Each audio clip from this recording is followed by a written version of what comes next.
Samedi 22 octobre, bonjour, Oppo vient de dévoiler en Chine une nouvelle Oppo Watch SE. Alors oui, le nom est honteusement pompé sur Apple Watch, mais bon, c'est la guerre. La montre est plutôt sympa avec son écran AMOLED de 1,75 pouces, donc affichage permanent, des modes sport, enfin sans mode sport, et la prise en charge du eSIM. Une batterie 400 mAh avec charge rapide VOC, 10 jours en une seule charge en mode normal et 3 jours en mode complet. La particularité, c'est qu'elle intègre le nouveau processeur Snapdragon 4100+, dédié au monde, avec un coprocesseur Apollo 4. 1 Go de RAM, 8 Go de ROM, on dirait un téléphone. Bon, après, elle a tout ce qu'il faut comme une bonne montre, mais le prix est de 1000 yuan en Chine, soit 141 € hors taxe. Ça tise de plus en plus sur le Oppo Find N2 qui remplacera le N classique avec un écran AMOLED LTPO et un Snapdragon 8 Gen 1. Bon, ça claque et il devrait reprendre les particularités du N avec une batterie 4500 mAh, un lecteur d'empreinte digitale sur le côté. Bon, le seul problème, c'est qu'il est pliant. Allez, cette semaine, j'ai appris que les anneaux de pouvoir étaient finis sur Amazon. Moi, j'ai abandonné depuis la semaine dernière et je pense qu'elle s'est finie vraiment dans le déni le plus total. Est-ce que vous avez regardé jusqu'à la fin et qu'est-ce que vous en avez pensé? House of the Dragon, c'est aussi la série qui cartonne en ce moment. Je regarde, je me force à regarder. J'ai vraiment beaucoup de mal. J'accroche pas, c'est tout. Je vois pas du tout d'intérêt et je me suis pas pris dans l'intrigue, les personnages, tout ça, et ça se finit avec des dragons et tout. C'est sympa, mais j'accroche. On parlera de Andor. Alors si épisode 1, 2, pas terrible, le 3, pas mal, 4, 5, moyen, le 6, super, et le 7, un peu moyen, mais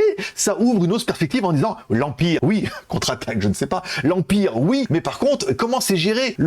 Le pétrole, l'ergonomie, l'administration, la logistique, tout ça. Et ça rentre un peu dans ces thématiques qui sont plutôt intéressantes, en fait, dans l'ensemble, avec le côté obscur de l'Empire. Cette semaine, c'est la sortie de Black Adam au cinéma. Je sais pas si je vais aller le voir au cinéma ce week-end. Je me tâte. Vous en pensez quoi? Je dois y aller ou pas? Et enfin, ma série de télé préférée de la semaine, c'est The Playlist sur Netflix. L'histoire, un peu, voilà, il retrace l'histoire de The Spotify, ou comment il a créé Spotify, comment, avec quel argent et tout. C'est plutôt sympa. Personnellement, moi, je kiffe bien. J'ai déjà regardé le premier épisode parce que je vais pas binge-watcher tout ça le week-end. Je vais en prendre un par jour. C'est très sympa. Vraiment, j'ai vraiment bien accroché le premier épisode et je suis impatient de regarder le deuxième. C'est une série que je vous conseille, ça permet d'avoir un peu l'histoire de Spotify. Et enfin, on finira par YouTube, c'est un peu ma nouvelle télé. Je passe beaucoup plus de temps sur YouTube qu'à regarder des films et séries télé. Cette semaine, qu'est-ce que c'était pas mal? Qu'est-ce que j'ai regardé un peu hier? Villebrequin qui était disponible au salon de l'auto et tout. Alors, je sais pas si c'est l'effet salon de l'auto, mais ils ont quand même déjà fait 1 200 000 vues en quelques jours comme ça et tout. Vraiment, ça cartonne. Une nouvelle chaîne YouTube que j'ai découvert s'appelle La Routine. Je vous conseille vraiment, hein. Ils testent des produits et tout. Il y a un ton qui est sympa et tout. C'est vraiment une petite chaîne YouTube qui est vraiment, enfin, une grosse chaîne YouTube même qui est sympa.